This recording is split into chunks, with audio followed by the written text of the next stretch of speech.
Hello friends, मुझे देखने वाले सभी भाई बहन को मेरा नमस्कार। और आज एक बार फिर से मैं आप सभी का स्वागत करता हूं अपने YouTube channel Ambition Career Institute पे।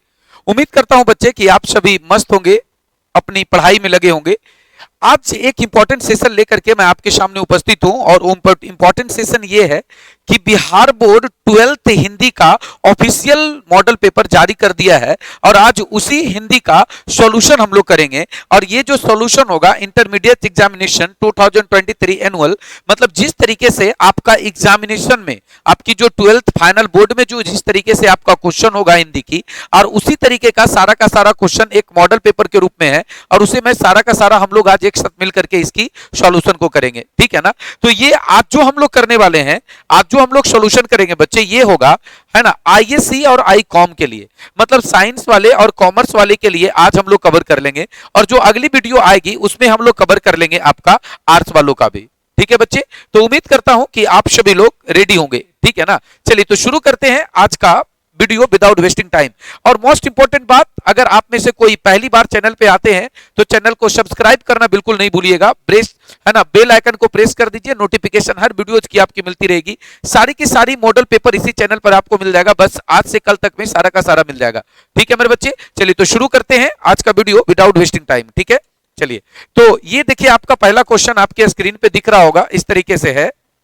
जो फर्स्ट क्वेश्चन आपके स्क्रीन पे दिख रही होगी वो ये है कि लेखक बालकृष्ण भट्ट का 2 खंडों में एक निबंध संग्रह प्रकाशित है, उसका नाम क्या है। मतलब बालकृष्ण भट्ट के द्वारा है ना 2 खंड में एक निबंध लिखा गया है और वो प्रकाशित हो चुकी है। तो आखिर उस निबंध का नाम क्या है आपको ये बताना है, ठीक है ना। तो उस निबंध का नाम क्या है जी? तो उस निबंध का नाम है आपका भट्ट निबंधमाला। क्या है जी? भट्ट निबंधमाला, याद रखिएगा, ठीक है ना। क्वेश्चन नंबर सेकंड बात करते हैं, सुखमय जीवन किस लेखक की रचना है। तो सुखमय जीवन जो है ना वो चंद्रधर शर्मा गुलेरी जी की रचना है।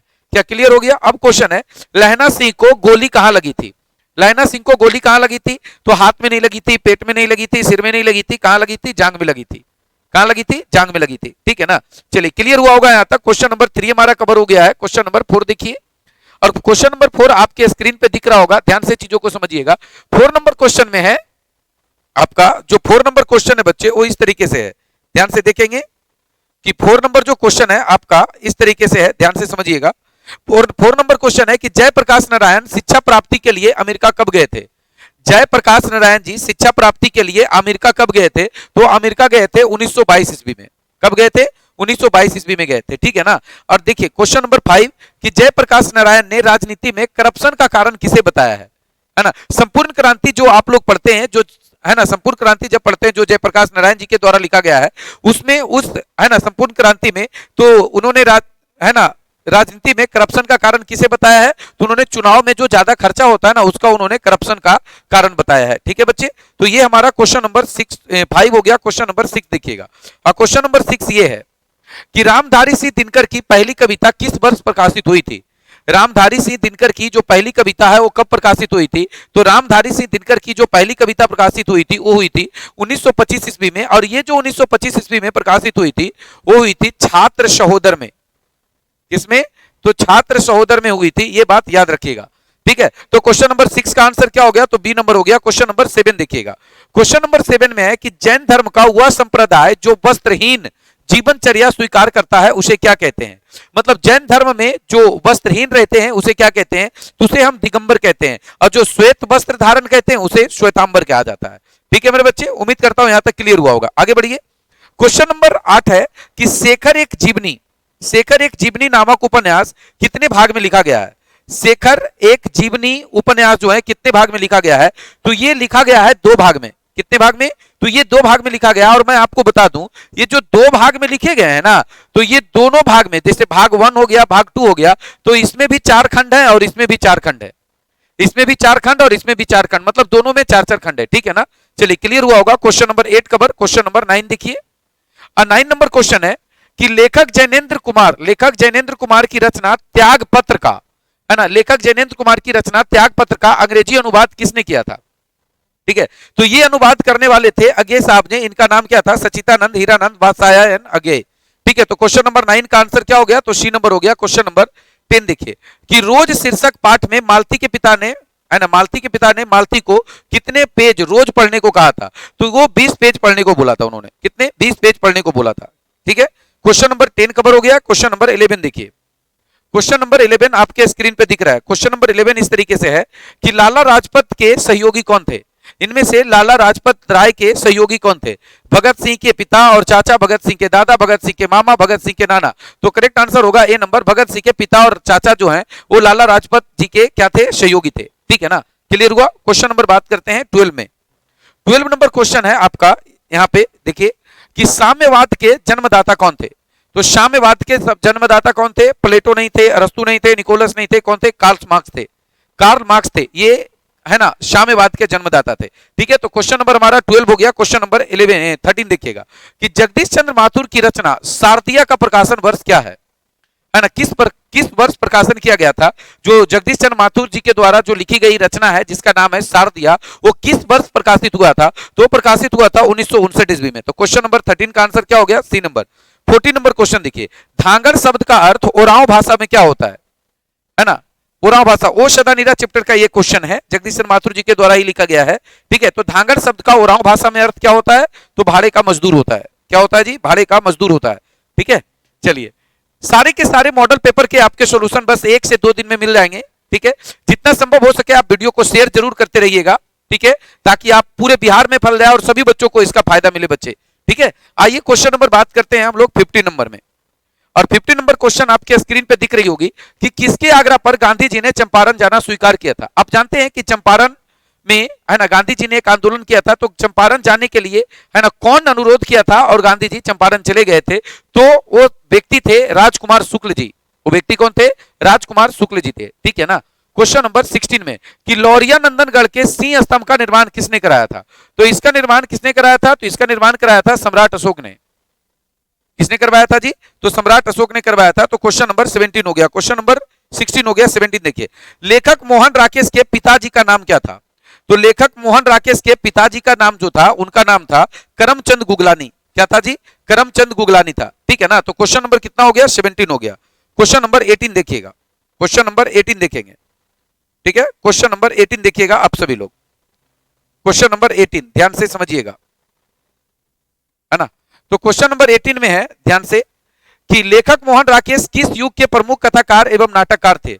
जो लेखक मोहन राकेश हैं वो किस युग के प्रमुख, है ना, किस युग के प्रमुख कथाकार एवं नाटककार थे? तो 20वीं सदी के उत्तरवर्ती युग के, 20वीं सदी के उत्तरवर्ती युग के वो एक प्रमुख, है ना, कथाकार थे एवं नाटककार थे। ठीक है, तो क्वेश्चन नंबर 18 कवर हो गया है। क्वेश्चन नंबर 19 देखिएगा। क्वेश्चन नंबर 19 में क्वेश्चन है कि सिपाही की मां शीर्षक पाठ में धन्नो कितने वर्ष की है? सिपाही की मां जो आप लोग एकांकी पढ़ते हो उसमें धन्नो का जिक्र होता है, तो धन्ने की उम्र कितनी है आपको ये बताना है। तो धन्नो की उम्र है 13 वर्ष, है ना, कितना? 13 वर्ष। तो बी नंबर आंसर हो जाएगा आपका कितना? 19 नंबर क्वेश्चन का, 19 नंबर क्वेश्चन का बी आंसर हो गया। ठीक है, 20 नंबर क्वेश्चन देखिए। 20 नंबर क्वेश्चन है कि 1959 से 1960 में नामवर सिंह किस विश्वविद्यालय में असिस्टेंट प्रोफेसर रहे थे? 1959 और 1960 के दौरान नामवर सिंह जो है किस विश्वविद्यालय में असिस्टेंट प्रोफेसर रहे थे? तो रहे थे सागर विश्वविद्यालय, जो कि मध्य प्रदेश में है। कहां है? मध्य प्रदेश में है, एमपी में है। ठीक है बच्चे, क्वेश्चन नंबर 21 नंबर देखिए। 21 नंबर क्वेश्चन में है कि मिथ कथन में अति कथन से अधिक शक्ति होती है, यह पंक्ति किस शीर्षक पाठ का है ना? मिथ कथन में अति कथन से अधिक शक्ति होती है, तो यह जो स्टेटमेंट है, यह जो शब्द है, ये वाक्य जो है, सॉरी, ये वाक्य जो है वो किस पाठ का है? तो ये वाक्य है आपका प्रगीत और समाज का। किसका है जी? तो प्रगीत और समाज का है। ठीक है ना, चलिए क्वेश्चन हो गया 21 क्लियर हो गया। 22 देखिएगा। 22 नंबर क्वेश्चन है कि लेखक ओम प्रकाश वाल्मीकि को जय श्री सम्मान कब सम्मानित किया गया था? हाँ देखो, लेखक ओम प्रकाश वाल्मीकि जो है उनको जय श्री सम्मान से कब सम्मानित किया गया था आपको ये बताना है। तो ये सम्मान उनको मिला था 1996 ईस्वी में। कब मिला था जी? तो 1996 ईस्वी में उनको ये सम्मान मिला था। अब आती है क्वेश्चन नंबर 23 नंबर क्वेश्चन है कि हंसते हुए मेरा अकेलापन शीर्षक पाठ के अनुसार सुरक्षा कहां होती है? हंसते हुए मेरा अकेलापन शीर्षक पाठ के अनुसार सुरक्षा कहां है? तो सुरक्षा होगा सूरज की रोशनी में। कहां होगा जी? सुरक्षा की रोशनी में। ठीक है ना, क्लियर हुआ होगा। आइए क्वेश्चन नंबर 24 की बात करते हैं मेरे बच्चे। और क्वेश्चन नंबर 24 में है, अनेक धारावाहिकों और टीवी फिल्मों के स्क्रिप्ट निम्न में से किसने लिखा है ना? मतलब इनमें से कौन से लेखक हैं जिन्होंने धारावाहिकों और टीवी फिल्मों के स्क्रिप्ट लिखे हैं? तो आंसर होगा आपका उदय प्रकाश जी। किन्होंने लिखे हैं? तो उदय प्रकाश जी लिखे हैं। तो करेक्ट आंसर होगा आपका डी नंबर। ठीक है, तो 24 नंबर क्वेश्चन कंप्लीट हो गया। 25 नंबर क्वेश्चन पढ़िए।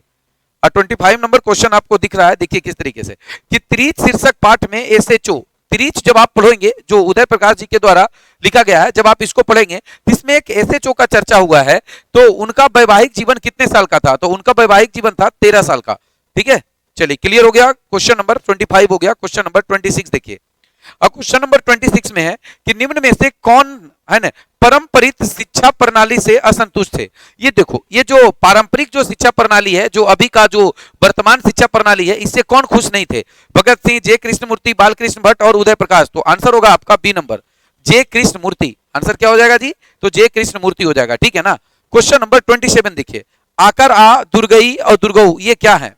दीर्घ स्वर है, मूल स्वर है, दीर्घ स्वर है और द्विगुण व्यंजन है। तो आंसर क्या हो जाएगा? तो करेक्ट आंसर होगा सी नंबर। ये तीनों के तीनों दीर्घ स्वर हैं। दीर्घ स्वर हैं। क्या है? तो दीर्घ स्वर है। क्लियर है। आइए क्वेश्चन नंबर 28। मुक्ताक्षर की अंतिम ध्वनि क्या है? देखो, मुक्ताक्षर में अगर र को तोड़ा जाए तो र का अगर आप तोड़ते हो तो क्या निकलेगा? र हलंत और प्लस अ।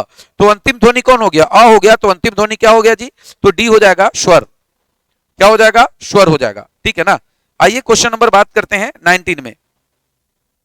19 नंबर आपका क्वेश्चन है आविष्कार। आविष्कार संधि विच्छेद क्या होगा? तो आविष्कार संधि विच्छेद ये नहीं होगा, ये नहीं होगा, ये नहीं होगा, ये होगा, क्योंकि ये विसर्ग संधि है। कौन सा संधि है? विसर्ग संधि है। तो आंसर हो गया ए नंबर। ठीक है। Question number 30। अनुस्वार की ध्वनि प्रकट करने के लिए लिपि चिन्ह के ऊपर क्या लगाया जाता है? तो अनुस्वार की ध्वनि प्रकट करने के लिए लिपि चिन्ह के ऊपर हमेशा चंद्र बिंदु लगाया जाता है। क्या लगाया जाता है? चंद्र बिंदु लगाया जाता है। Question number 31। ठ का उच्चारण स्थान क्या है? तो देखो, जो ठ है ना, ठ क्या होता है? टवर्ग का होता है। ट, ठ, ड, ढ ये सभी के सभी जो हैं इनके उच्चारण स्थान होते हैं मूर्धा। क्या हो गया? मूर्धा। तो 31 का आंसर क्या हो गया? सी नंबर हो गया। अब आइए 32 नंबर क्वेश्चन में। और 32 नंबर क्वेश्चन में है निम्न में से शुद्ध शब्द कौन है? तो देखो, जगन्नाथ नहीं, जगन्नाथ होता है। छत्र छाया ऐसे नहीं होता है। श्रीमान में हलंत होता है, ये भी गलत हो गया। करेक्ट आंसर क्या होगा? डी नंबर, संवाद। करेक्ट आंसर क्या होगा जी? डी नंबर होगा, संवाद हो जाएगा।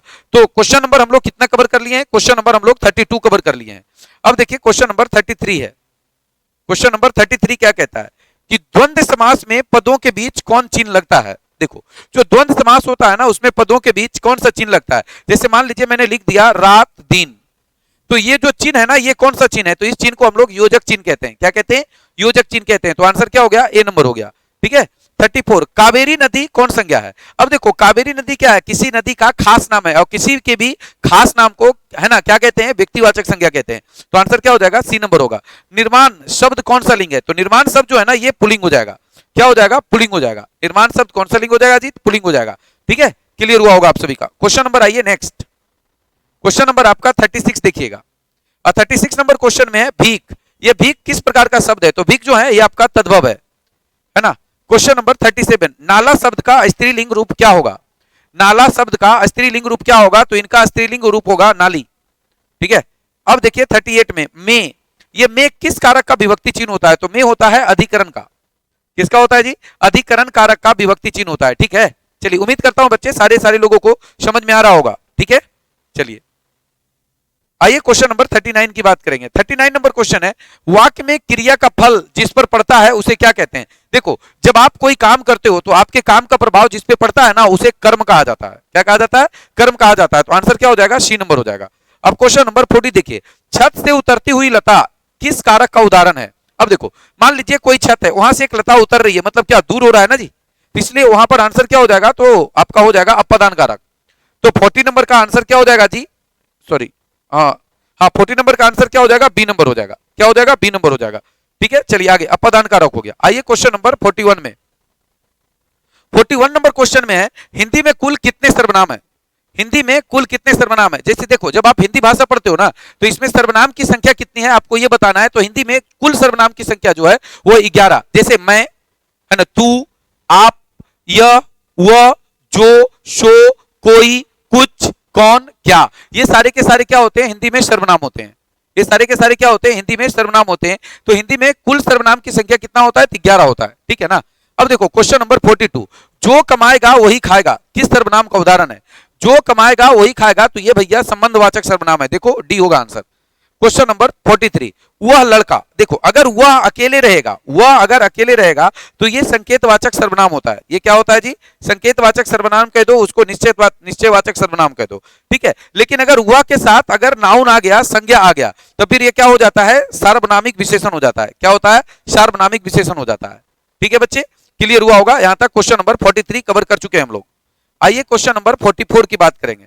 44 नंबर क्वेश्चन है कि जिस शब्द से किसी काम का करना या होना समझा जाए उसे क्या कहते हैं? तो देखो, जिस शब्द से किसी काम का करना या होना समझा जाएगा तो काम करने का मतलब होता है क्रिया, है ना? तो क्या हो जाएगा? क्रिया हो जाएगा। क्रिया देखो ऑप्शन बी में है, तो ये आंसर होगा। अब देखो क्वेश्चन नंबर 45 देखिए, वह खाता है किस काल का उदाहरण है? अब आपको पता होगा बच्चे कि अगर अंत में है हूं दिखता है तो वर्तमान होता है, था थे दिखता है तो भूत होता है, गागे की दिखता है तो आमतौर पर क्या होता है? भविष्य हो जाता है। क्लियर है ना? क्लियर हुआ यहां तक? आइए क्वेश्चन नंबर 46 की बात करेंगे। 46 नंबर क्वेश्चन में है, 46 नंबर क्वेश्चन में है, अव्यय के कितने भेद होते हैं? अव्यय के कितने भेद होते हैं? देखो आमतौर पर जो बच्चों को पता होता है ना कि अव्यय के 4 भेद होते हैं, लेकिन अव्यय का 5वां भेद भी होता है। तो अव्यय के कुल कितने भेद होंगे जी? सी नंबर 5 भेद होगा। देखो कौन कौन होता है वो बताता हूं। जैसे देखो, आप लोग जानते हैं कि एक होता है क्रिया विशेषण। क्या होता है? क्रिया विशेषण। दूसरा जानते हैं संबोध बोधक, तीसरा समुच बोधक, और चौथा विस्मयादि बोधक, और एक और होता है जिसे निपात कहते हैं। क्या कहते हैं बेटा?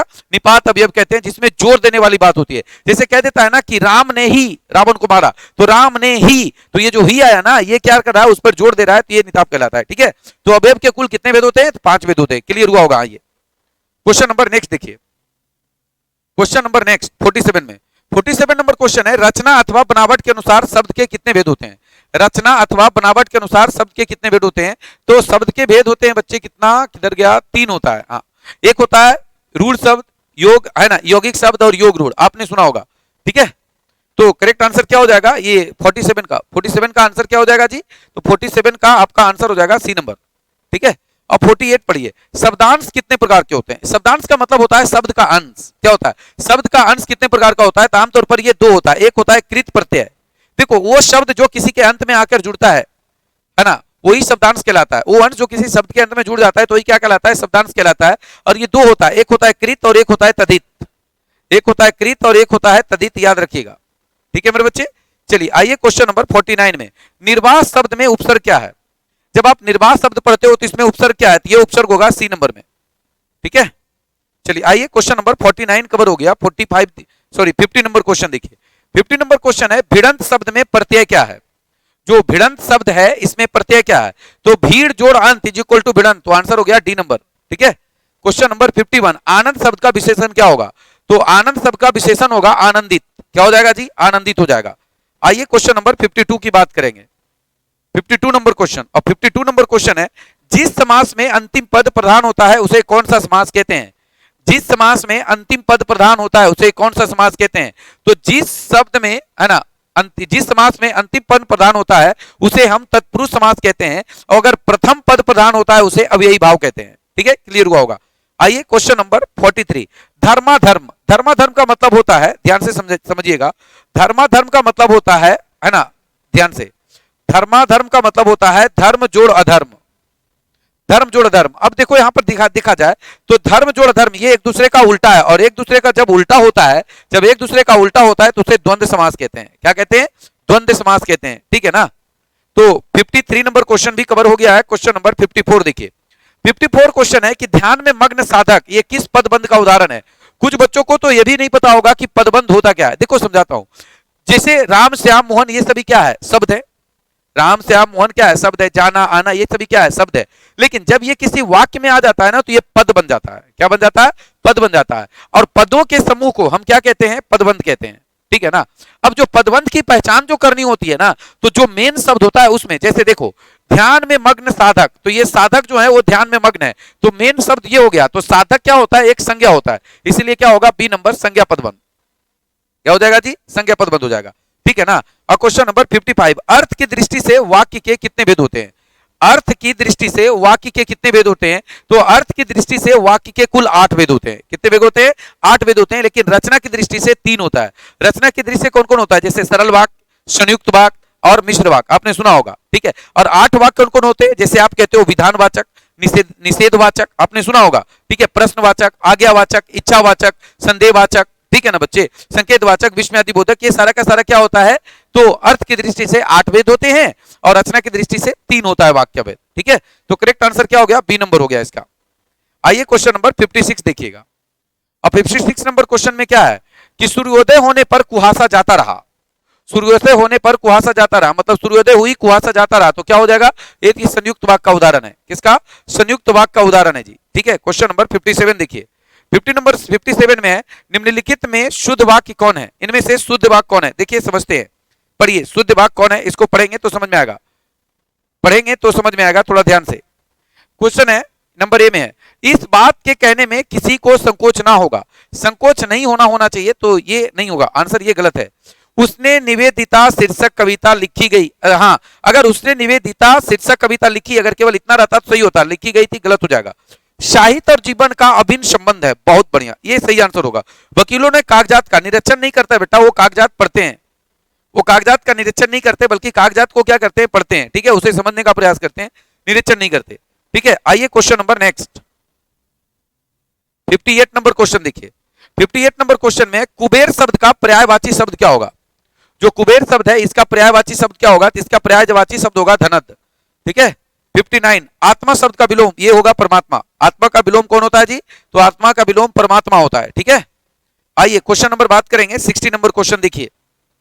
60 नंबर क्वेश्चन आपका स्क्रीन पे है कि जिसके पानी में चक्र हो, जिसके पानी में चक्र हो वो क्या कहलाएगा, चक्र पानी कहलाएगा। ठीक है, और जान पर खेलना मुहावरे का अर्थ क्या होता है, जान पर खेलना का मतलब होता है क्या, पूरा का पूरा हिम्मत लगा देना, मतलब क्या, साहसिक कार्य कर जाना। तो आंसर क्या हो जाएगा, सी नंबर।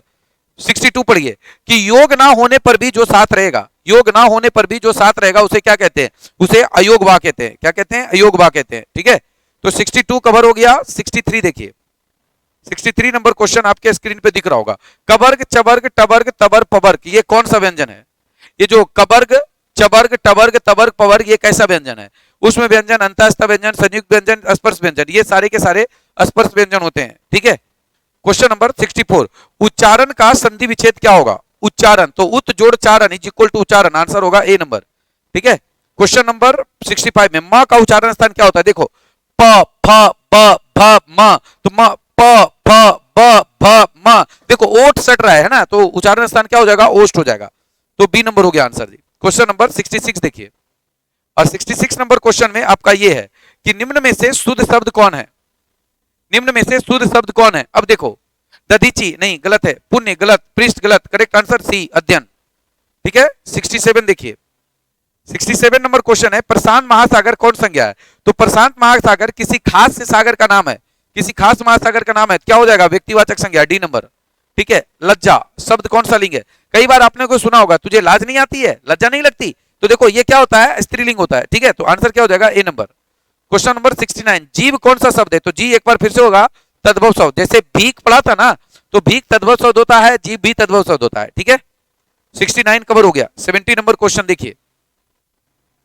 70 नंबर क्वेश्चन ये है ना, उसने लड़कों को मिठाइयां दी, उसने लड़कों को मिठाइयां दी, ये किस कारक का उदाहरण है। देखो जहां भी कभी लेने देने की बात होती है बच्चा, याद रखिएगा, जहां भी कभी लेने देने की बात हो जाए, जहां भी कभी लेने देने का बात हो जाए उसे संप्रदान कारक कहते हैं। क्या कहते हैं, संप्रदान कारक कहते हैं। जहां किसी को कुछ लेना देना की बात आ जाए ना, तो उसे हम लोग हमेशा संप्रदान कारक कहते हैं, ये बात याद रखिएगा।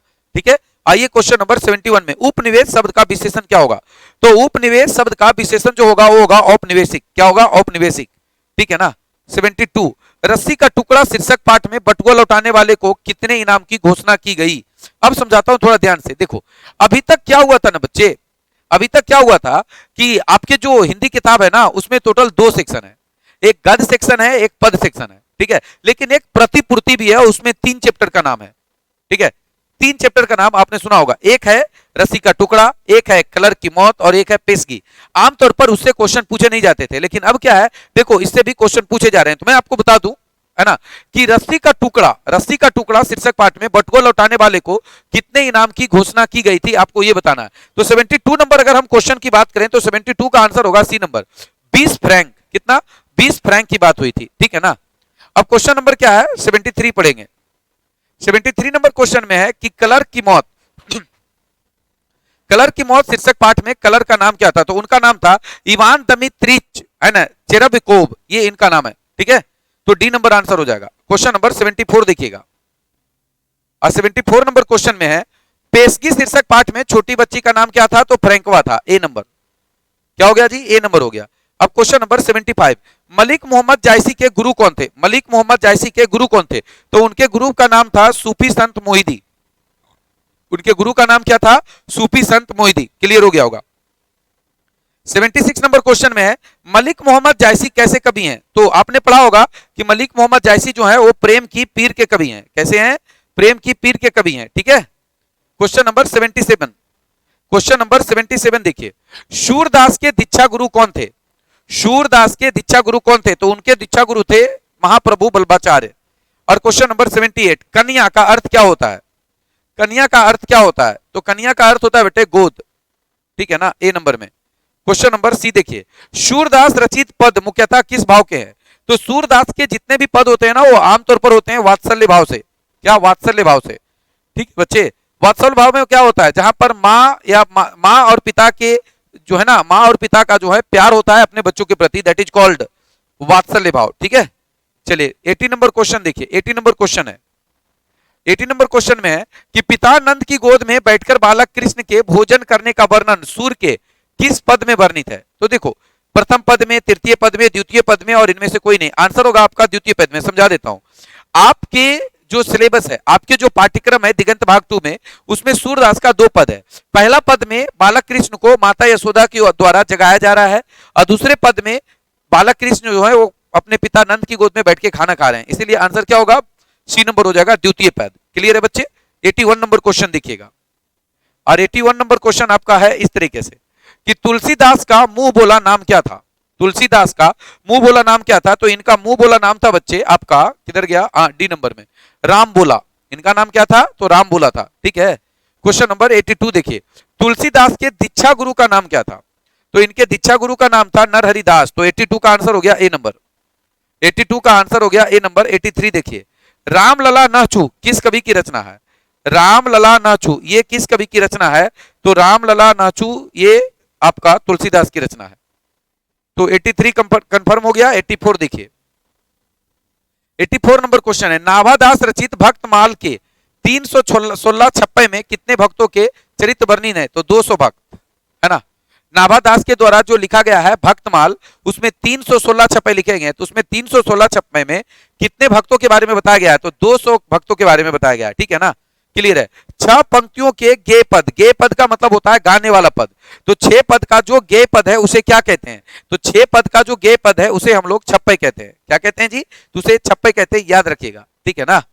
आगे क्वेश्चन नंबर आप देखिएगा 86 में, 86 नंबर क्वेश्चन आइए। और 86 नंबर क्वेश्चन यहां पर है कि कवि भूषण का जन्म किस वर्ष हुआ था? आपको यह बताना है कवि भूषण का जन्म किस वर्ष हुआ था। तो कवि भूषण का जन्म हुआ था 1613 ईस्वी में। ठीक है, तो क्लियर हो गया। क्वेश्चन नंबर 87 देखिए, 87 नंबर क्वेश्चन में शिवराज भूषण में कितने अलंकारों का निरूपण हुआ है? जो शिवराज भूषण है उसमें कितने अलंकारों का निरूपण हुआ है? तो 105 अलंकारों का। कितने? 105 अलंकारों का। तो बी नंबर आंसर हो गया। क्वेश्चन नंबर 88 देखिए, 88 नंबर क्वेश्चन क्या है, थोड़ा ध्यान से समझिएगा।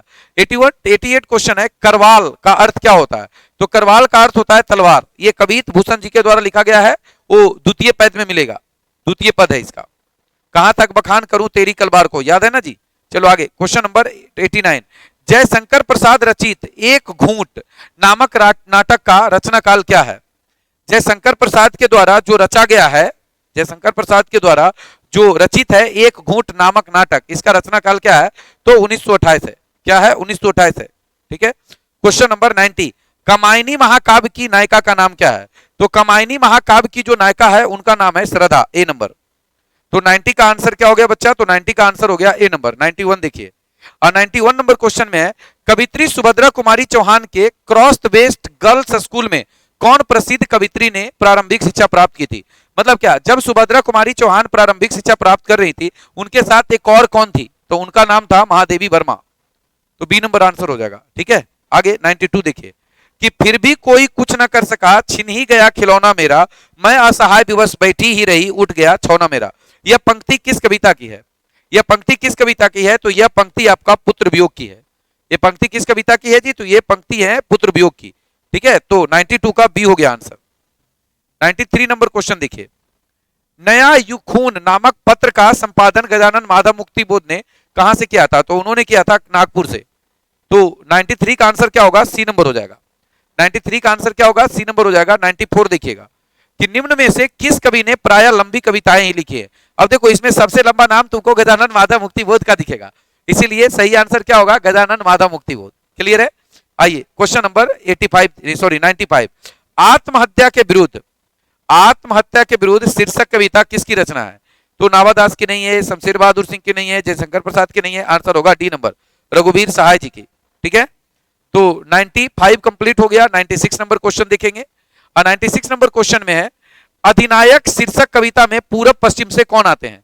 अधिनायक शीर्षक कविता जो पढ़ोगे उसमें से पूरब पश्चिम से कौन आते हैं आपको ये बताना है। तो वहां जो पूरब पश्चिम से आते हैं वो आते हैं नंगे बूचे नर कंकाल, जो गरीब कस्बे के लोग होते हैं जिनकी गरीबी के कारण वो पूरा दुबले पतले हो गए हैं। ठीक है, उनको देखने वाला कोई नहीं है। ठीक है, क्वेश्चन नंबर 97 विनोद कुमार शुक्ल की रचना सब कुछ होना बचा रहेगा, ये साहित्य की कौन सी विद्या है?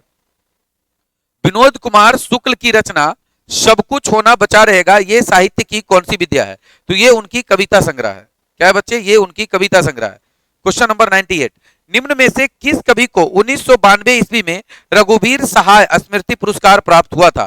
तो ये प्राप्त हुआ था विनोद कुमार शुक्ल जी को। किन्हें बच्चे? विनोद कुमार शुक्ल जी को। ठीक है ना? तो चलिए 98 नंबर क्वेश्चन हो गया और 99 नंबर क्वेश्चन देखिए। 99 नंबर क्वेश्चन में कवि ज्ञानेंद्र पति द्वारा रचित एक चक्रा नगरी क्या है? कवि ज्ञानेंद्र पति द्वारा रचित एक चक्रा नगरी क्या है आपको ये बताना है। तो ये जो है ना ये उनका काव्य नाटक है। क्या है बच्चे? काव्य नाटक है। ठीक है, तो ये हो गया कंप्लीट। क्वेश्चन नंबर 100 देखिएगा। 100 नंबर क्वेश्चन में है गांव का घर, गांव का घर शीर्षक कविता में टिकुली साधने के लिए किस पेड़ से छुड़ाई गई गोंद का गे है? तो किस पेड़ से गोंद छुड़ाई जाती थी? तो छुड़ाई जाती थी सहजन के पेड़ से। ठीक है, सहजन के पेड़ से। तो अभी तक देखो 100 क्वेश्चन जो ऑब्जेक्टिव क्वेश्चन थे वो हमने सारे के सारे कर लिए और उम्मीद करता हूं बच्चे कि आपको बहुत मजा आया होगा। ठीक है, आपको बहुत मजा आया होगा।